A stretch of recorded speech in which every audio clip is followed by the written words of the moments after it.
तुलसीपुर 7 सिर्केमा छौँ। आज हाम्रो स्ल्याब कास्टिङ भइरहेको छ। कास्टिङमा हामीले काम गरिरहेको छौँ। यहाँ ड्राइभरले तयारी गरिराख्नु भएको छ। अनि अब हामीले आरएमसीबाट कास्टिङ गर्दैछौँ। हामीले यसरी नै बलकहरू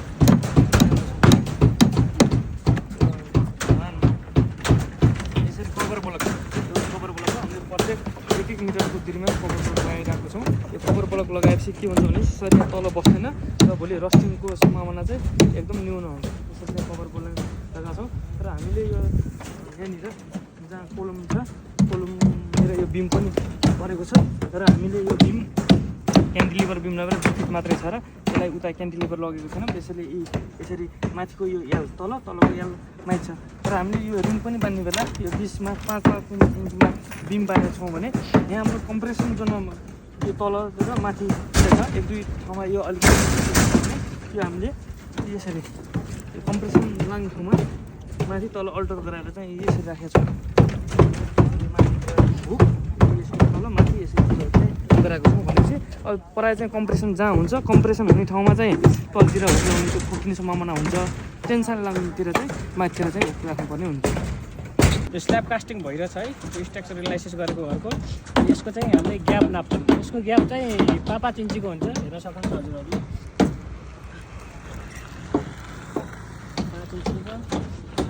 5 इन्चीको छ। यसरी सबै ठाउँ 5 इन्चीको छ। हेर्न सक्नुहुन्छ उतातिर पनि काम भइरहेको छ।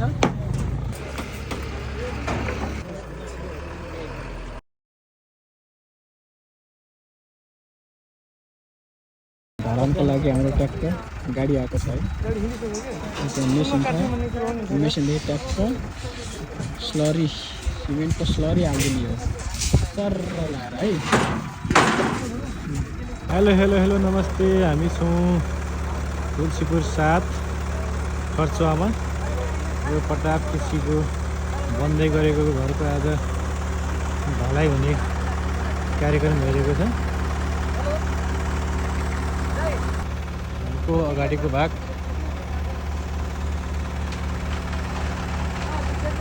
हाम्रो गाडी पनि आइसकेको छ। अब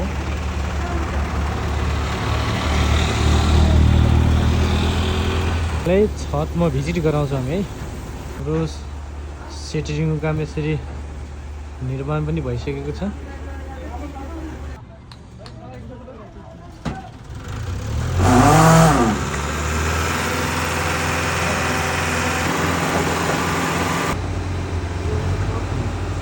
टोलीहरू ढलाइको लागि पुरा रेडी भइसकेको छ।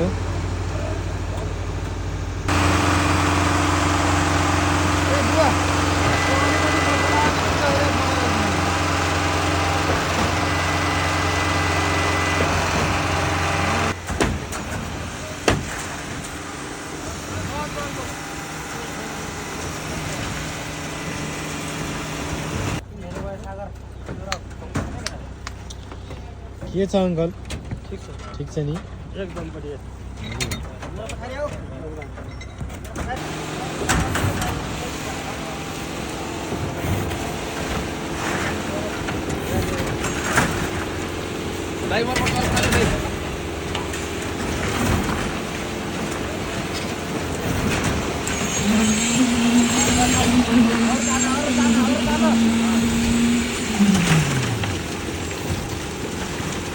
हो ठेन जान है चाहिँ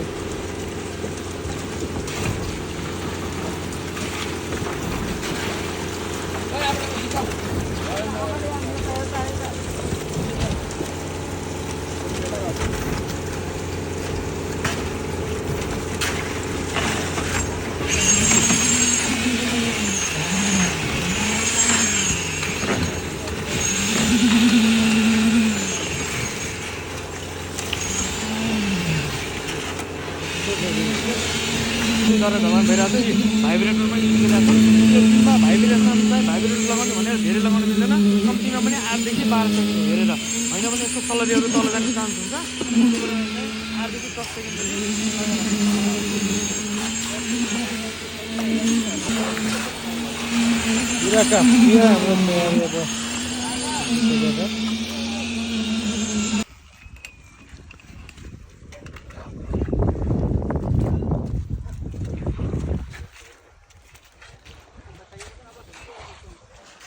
ल्याउनु सक्छ सबैभन्दा अगाडि त उ खालको